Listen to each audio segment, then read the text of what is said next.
Story 1. I've got a story that happened to me recently, and you won't believe the audacity of some people. Let me take you back to that sunny day at the pool when everything went down. It all started a few weeks ago when my oldest child, Timmy, who's 14, had a nasty fall off his bike and broke his leg. It was a tough time for our family, seeing him in pain and unable to move around like he used to. So I decided it was time to lift his spirits and planned a trip to the local pool. Now, you might wonder why we'd go to a pool when Timmy had a cast on his leg and was hobbling around on crutches. Well, Timmy loves the water, and I thought it would be good for him to enjoy some normalcy and be with his younger siblings. Plus, we could all use a little fun in the sun. We packed up our swim gear, made sure Timmy's crutches were ready, and headed to the pool. The day was perfect, and I had high hopes it would be a great experience for my kids. Timmy was excited, and his younger siblings, Bobby and Lisa, couldn't wait to splash around. We arrived at the pool, and I set up a spot where I could keep an eye on the kids. Timmy found a comfortable spot by the poolside, and I was ready to relax and watch my children have fun. Everything was going smoothly until the younger ones started calling out to Timmy to join them in the water. Timmy tried his best to get closer to the pool's edge while still holding on to his crutches. He inched his way forward, and I was right there beside him to make sure he was safe. But then, out of nowhere, here comes Karen. Yes, a real-life entitled Karen. She walks by, looking us up and down, and then makes a loud remark. "Who's letting these crippled kids around here? Seriously?" I was shocked. I turned around and said, "Excuse me, what did you just say?" Karen stopped, a smug grin on her face, and repeated. I said, "Who's letting these crippled people around here? Do you have a problem with that?" I couldn't believe what I was hearing. I knew people like Karen existed, but encountering one in real life was infuriating. I took a deep breath and replied, "You shouldn't say things like that. It's hurtful and disrespectful." Karen, clearly enjoying the confrontation, smirked and retorted, "And what are you going to do about it?" Before I could respond, she reached out, grabbed one of Timmy's crutches, and threw it into the pool. I watched in disbelief as it splashed into the water, leaving Timmy struggling to keep his balance. Timmy tried to stay upright, and I rushed to support him. The younger kids were crying, and I was furious. Karen looked at us coldly and said, "Go get it if you want it back." My focus was on Timmy, helping him regain his composure and ensuring he didn't fall into the pool. But Karen wasn't finished. Without warning, she pushed both Timmy and me into the pool. The shock of the cold water hit us hard. My maternal instincts kicked in, and I did everything I could to keep Timmy above water while trying to swim to the pool's edge. Lifeguards and other people at the pool rushed to help us.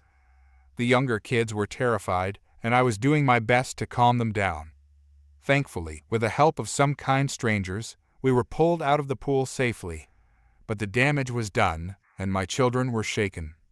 Meanwhile, the security staff at the pool had detained Karen, preventing her from leaving.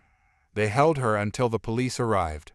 I made sure my children were okay, and, still filled with anger, I started moving toward Karen, who was in the custody of the security guards.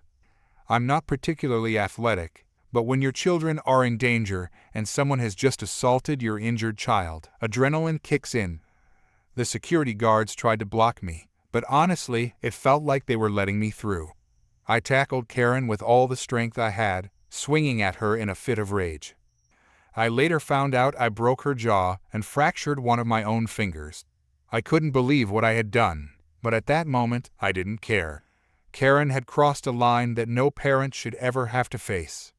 The police arrived shortly after, along with an ambulance for Timmy to check on his leg, and for Karen to treat her injuries. The pool had security cameras, and several witnesses had seen the entire ordeal unfold. The footage and witness statements worked in our favor, and charges were pressed against Karen for assaulting a minor, among other offenses. The police handled everything professionally, but I was also informed that I might face charges for using excessive force in defending my child. In the end, my children were safe, and the person responsible for their distress was arrested and taken into custody. That day at the pool turned into a chaotic mess. But through it all, my family and I learned that there are still good people in the world willing to help when you need it most. And as for Karen, she got a harsh lesson in facing the consequences of her entitled behavior. Story 2. Quick backstory. I was born in the UK, but my family moved to the French-speaking part of Switzerland for my father's job. Since I was 4, I've attended local schools. I picked up French just by being around people who spoke it. At the time of this story, I was around 14, and I speak French so fluently as a local that it surprises people when I switch between fluent English and French so easily. I was the only person in my school aside from the English teacher who spoke fluent English, so more often than not, I was paired with kids that joined the school if their native language was English to help them get along and understand things. Although this was my first experience being paired up with someone, it went quite well at first. The current story. So one morning when I got to school, a few minutes into the first period, the dean called me into her office through the intercom. My first reaction was, oh no, what have I done? Since whoever got called to her office was pretty much always in deep trouble. I get up and leave the class with everyone staring at me, clearly wondering what had happened because I was never in trouble. I head down to her office, knock on the door, and hesitantly enter because my anxiety is making me think that I've messed up real bad, even if I wasn't aware of having done anything. The dean was sitting at her desk, while the entitled son and entitled mother, who looked like they were from the Middle East, were sitting on the other side of the desk. The language teacher was sitting next to the dean as well. Let me just clear this up first. The entitled son wasn't entitled at the start. He was actually quite friendly, so I'll speed through the first part when he is bearable. The dean introduced me to him, explaining he just arrived at the school and only spoke English. I was paired up with him to help him around the school and with communication. He shared all of my classes, so he stayed with me. Once the entitled mother was assured that I was decent enough for her son, she let us go, and she left. The first few weeks went perfectly fine. He didn't need to do the tests I was doing because he knew too little. I was teaching him French as he needed it, and he pretty much knew enough basics to get along in basic communication. The nonsense started to happen when I started to show up less to school. Another side note, I'd been bullied the last school year, and it was around the beginning of May that my attendance was getting a bit shoddy. This was mainly because my mental health was getting worse, and I was so depressed that I didn't want to leave the house in fear of doing something unwise. I'd been off for 3 days because I spent 2 nights in the mental health unit at the hospital.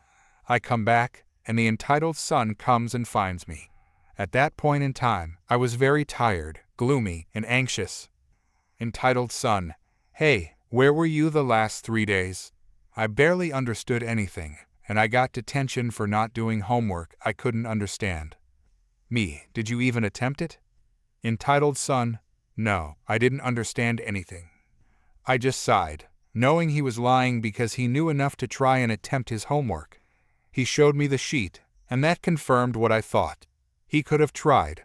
I apologized and just got on with my day, catching up with my work and helping him. I didn't want to explain what I was going through.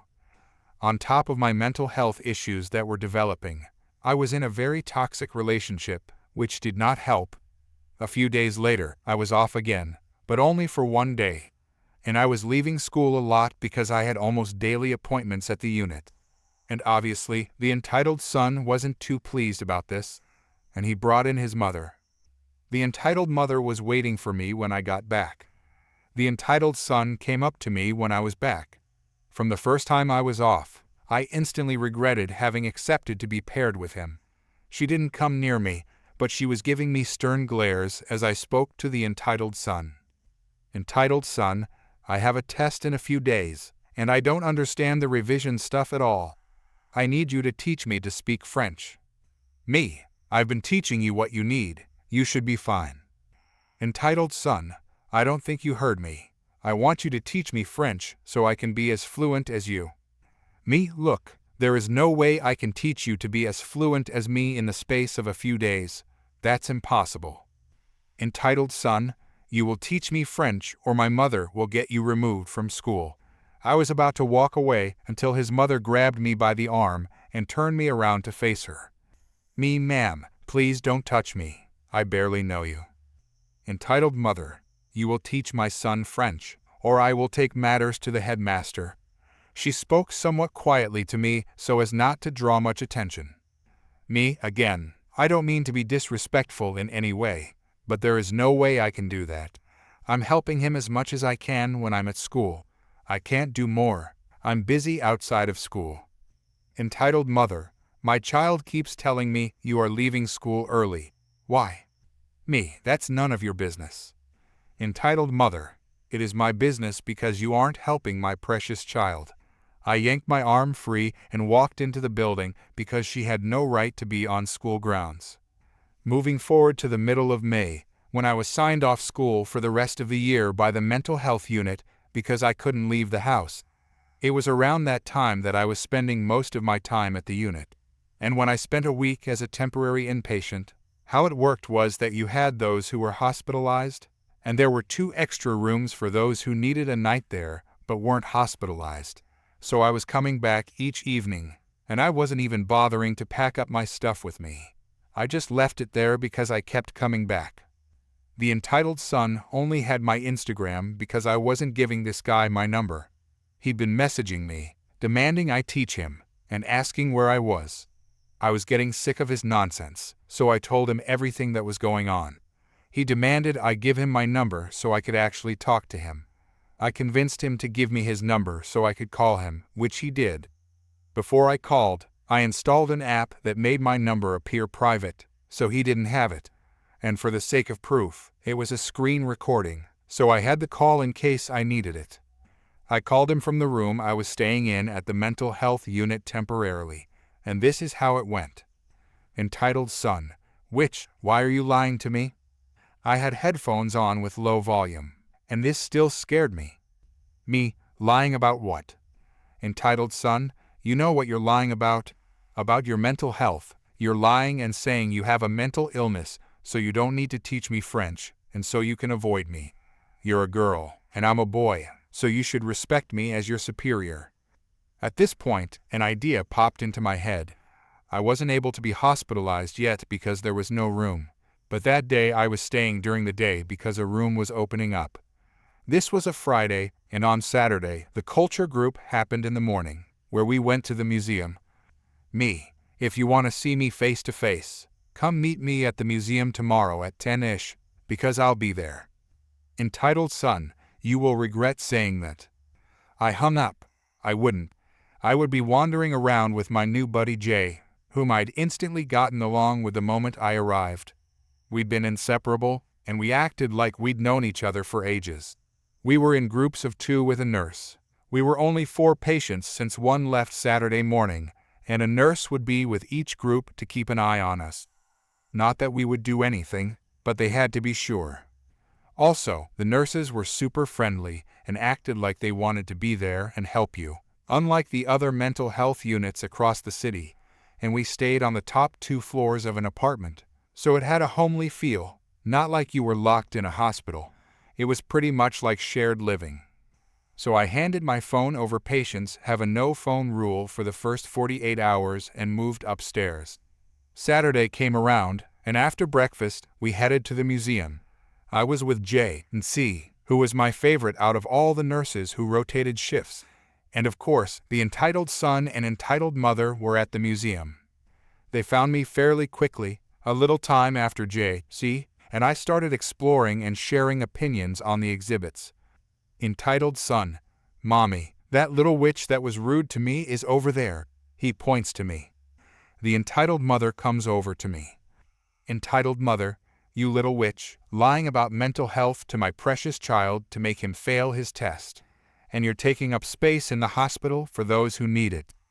The entitled son had obviously told her or shown her what I had said on Instagram about my situation.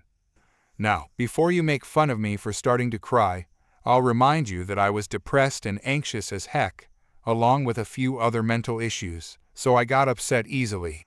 And I had only agreed to this because I was sick of the harassment. The yelling and my starting to cry got C's attention. She comes over while Jay pulls me into a hug as we listen to what happened.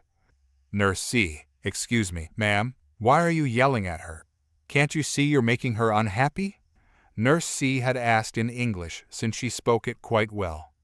Entitled mother, this little liar refused to teach my son French and is taking up room at your mental health unit because she is lying about mental health.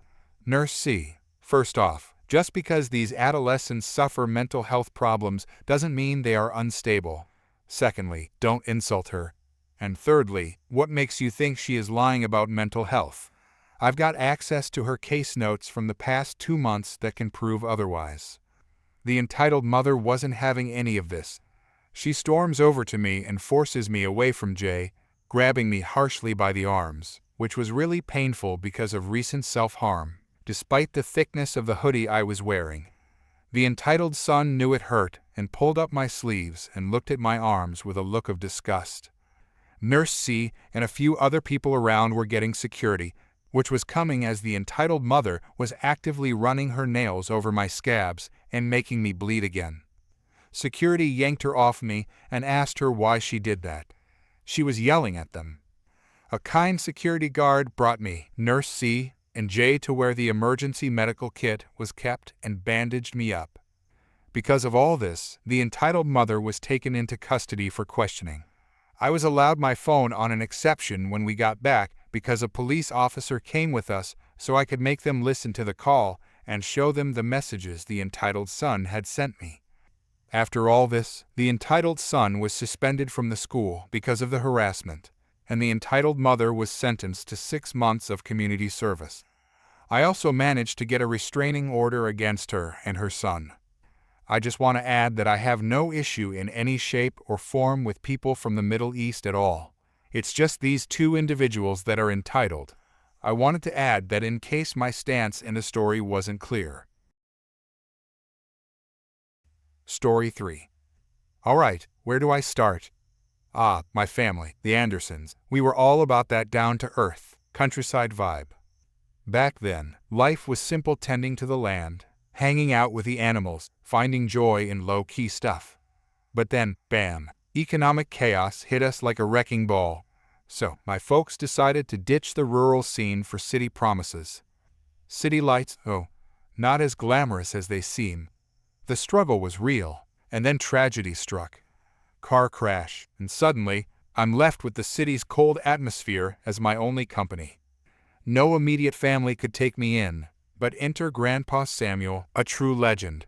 The family homestead, where my parents used to do their thing, became my escape. Grandpa, with hands rough from life and eyes that had seen it all, became my rock. Moving back to the countryside wasn't just about scenic views for me. It was reconnecting with the core values and traditions. Grandpa wasn't just the guardian. He was a living storybook, spinning tales of my parents and the love they had for this patch of earth. Enough background about myself and my family. Let's dive into our story. It all started when Karen moved in next door. Grandpa always said that good fences make good neighbors, but with Karen, it seemed like no fence was high enough to keep her entitlement at bay. Now, we live in a quiet rural area, where the closest thing to traffic is a herd of cows strolling along the road.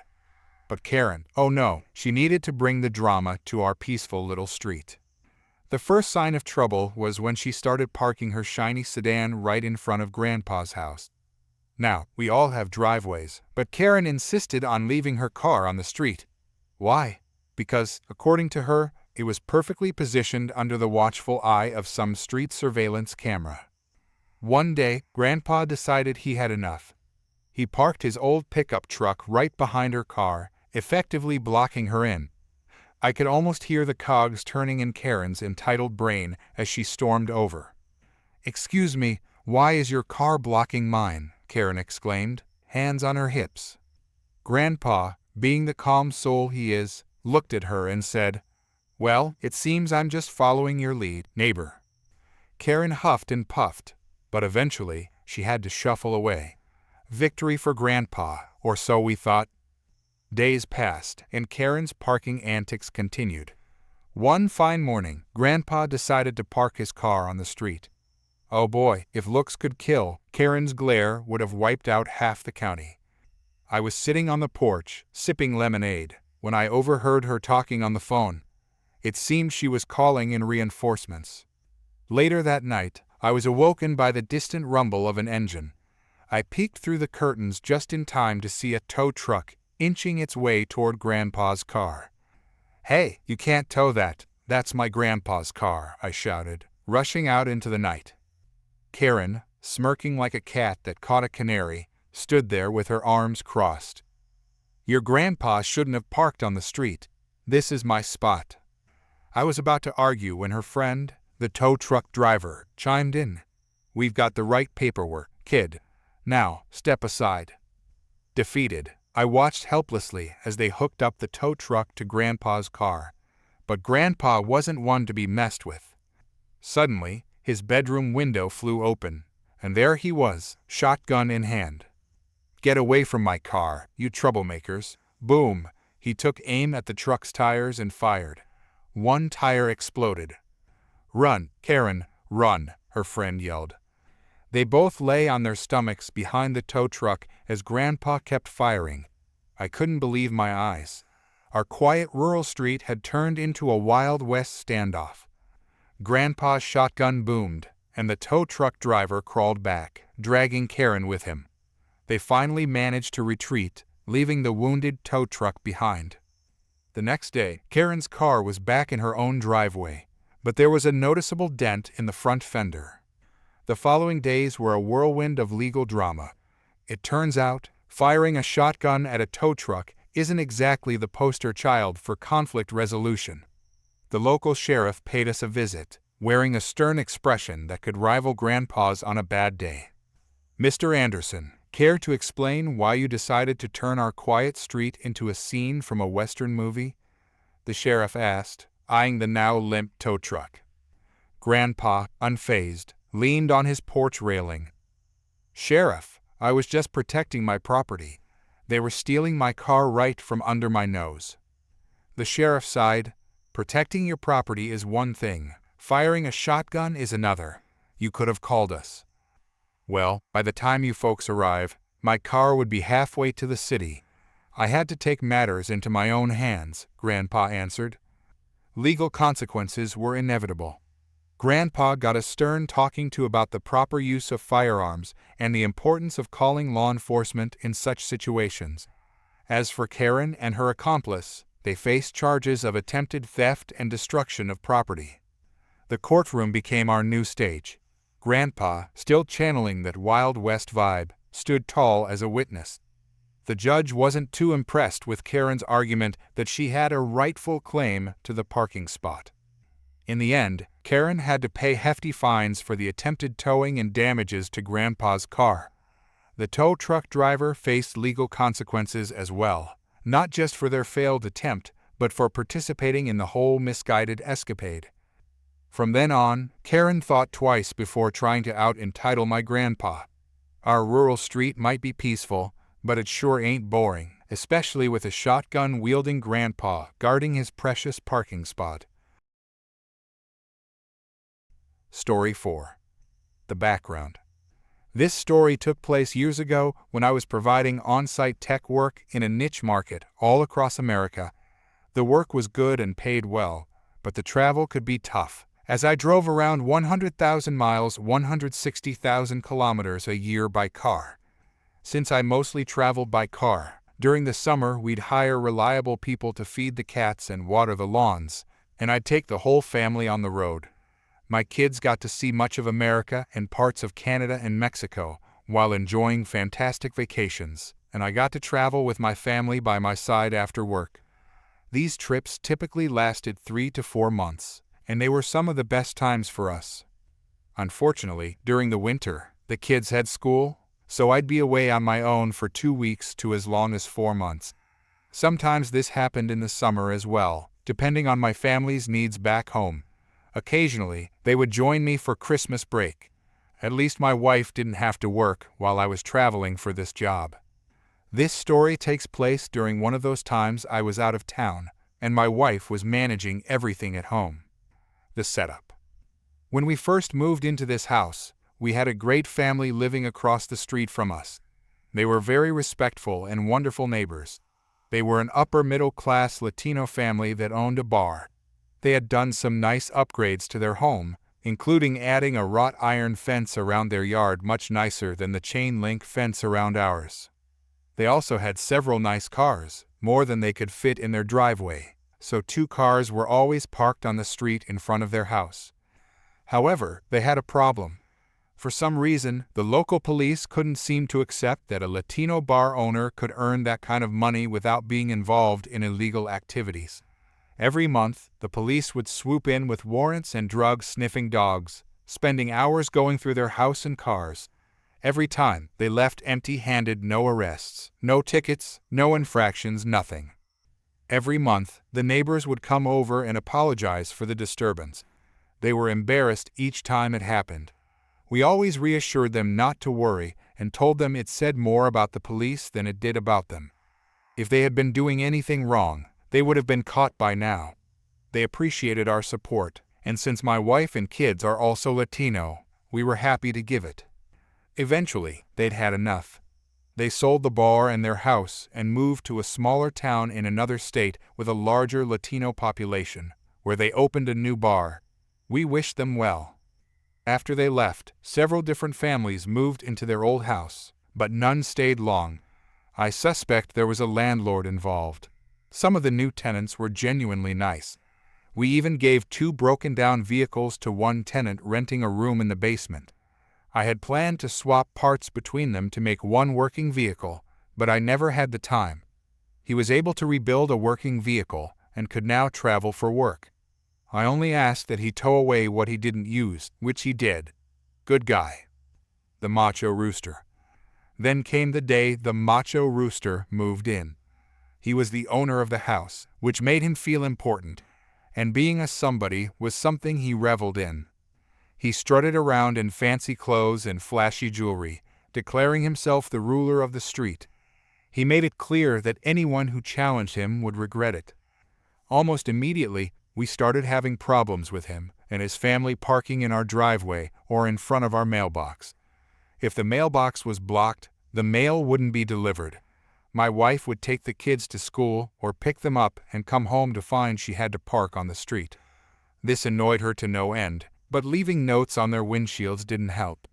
Anytime they saw an opportunity to park in our driveway, they took it. Weekends were even worse. The entire street would be filled with cars connected to his house, and loud parties would go on all night, shaking our windows, even the ones in the back of the house. The noise would continue until 3, 4, or even 5 in the morning. He had intimidated many of the neighbors with his macho posturing, and they were too scared to call the police. We called, but when the police left, he would turn the music up even louder. He was a real piece of work. The event. One day, my wife returned from picking up the kids and found that a car was parked in our driveway again.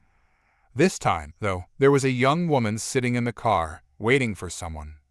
My wife parked on the street, got the kids inside, and then went to talk to the young woman. The conversation, translated from Spanish, went something like this. My wife, excuse me, I need you to move your car out of my driveway. You don't have permission to park here. Young woman, excuse me? My uncle said I could park here, so you can just leave. My wife, your uncle doesn't own this driveway. He can't give you permission to park here. That's not how it works. Young woman, he said I could park here, so I can park here. The young woman got out, locked the car, and walked across the street. My wife called after her. I could have you towed, you know? The young woman responded, you wouldn't dare. Little did she know my wife. Not only did she dare, but she had almost done it several times before, though she had wanted to give them a warning. Now they'd been warned. Before calling the tow truck, my wife had a feeling this might escalate. She called the non-emergency police line to let them know what was happening. When they heard the address, they responded, "Oh, them." While my wife was looking up the number for a towing company, There was a knock at the door. It was the macho rooster, and he was huffing and puffing. My wife is fearless. She opened the door and faced him. Macho rooster: "How dare you tell my niece she can't park here? I told her she could." My wife: "What makes you think that matters? You can't give permission to anyone to park on my property." Macho rooster puffed up his chest. "Look, little lady, you obviously don't know who you're talking to. If I say it, it happens." My wife laughed. He was shorter than her. "Look, little man, that macho nonsense doesn't work here. Maybe where you're from you're a big deal, but where I'm from, the men are afraid of the women. We know what rolling pins are good for, and we're not afraid to use them. I have a nice marble one here. Want to see it?" This clearly didn't sit well with him. He started sputtering phrases like, "How dare you," and "Nobody talks to me like this," but mostly he was just incoherent, like an old car with a bad carburetor. At this point, my wife could see that he was about to escalate things physically. She was ready to defend herself, but she also noticed something. Macho rooster hadn't a police car had just pulled up behind his niece's car. As his fist raised to strike her, my wife decided to play the victim. Instead of striking first, she cowered slightly and cried, trying not to laugh. To her surprise, the blow never came. The officer moved faster than lightning, jumping over the hood of his car and the chain-link fence. He grabbed Macho Rooster's fist before it could land on her. Shortly after, Macho Rooster was introduced to a new kind of bling: handcuffs. He was placed in the back of a police cruiser. More officers arrived, and my wife played the perfect victim, expressing her fear of what he could do to her and her kids while I was away for work. She thought her performance deserved an Oscar. Maybe not, but it was good enough for the police. The niece was forced to move her car.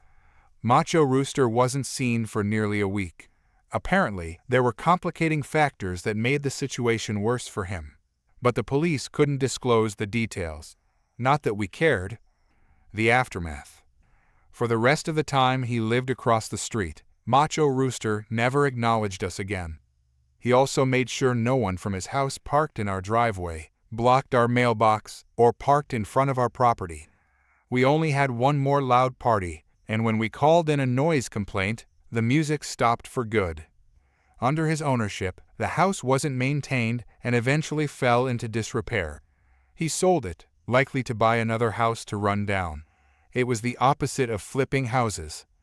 My wife, the winner by default. Macho Rooster didn't even qualify for the match. Story 5. This is a pretty straightforward story. We used to go on walks together every day during our work breaks. She tends to be a rather negative person, so I would try to help her look at things more positively. Here's an example of some of our conversations. Her: "I hate this job. It's not what I expected." Me: "Honestly, management is nice, and it could be worse. We live in a big city, so it would be easy to find something that suits you better if needed." Her: "I'm so bored, I have nothing to do." Me: "When I started and ran out of tasks, I asked the bosses for more work, and they were really helpful." One day, while we were walking, she kept complaining about not having enough space to get out of her car and how she couldn't find good parking. We started talking about the cars we drive, and she mentioned she had a RAV4. Foolishly, I told her where I park my car. Sure enough, the next day, her RAV4 was backed into the spot I usually park in. On top of this, in one of our last conversations, she made a highly offensive remark, saying, "Blacks are racist." Now, the love of my life is black, and our son is biracial, so this statement really hit hard. She used to beg me to go on walks and eat lunch with her because she didn't like being alone. But now, I don't even say hi to her in the morning. I take my walks by myself, which I'm comfortable with since I used to go on them alone anyway. As an added bonus, I get along well with the team, the same people she constantly talks negatively about. Sometimes I sit with them at lunch if we happen to be in the cafeteria at the same time. Now, she's on her own, trying to make new friends. However, that's proving difficult for her because of her internalized racism, especially in our diverse office. I actually felt bad for her at one point because she told me her ex-husband was abusive, and her church members shamed her for leaving him. But ultimately, she's her own worst enemy. So, yes, I'm being a bit petty because she took my parking spot and showed her true colors. Now, I completely ignore her unless it's absolutely necessary to speak with her.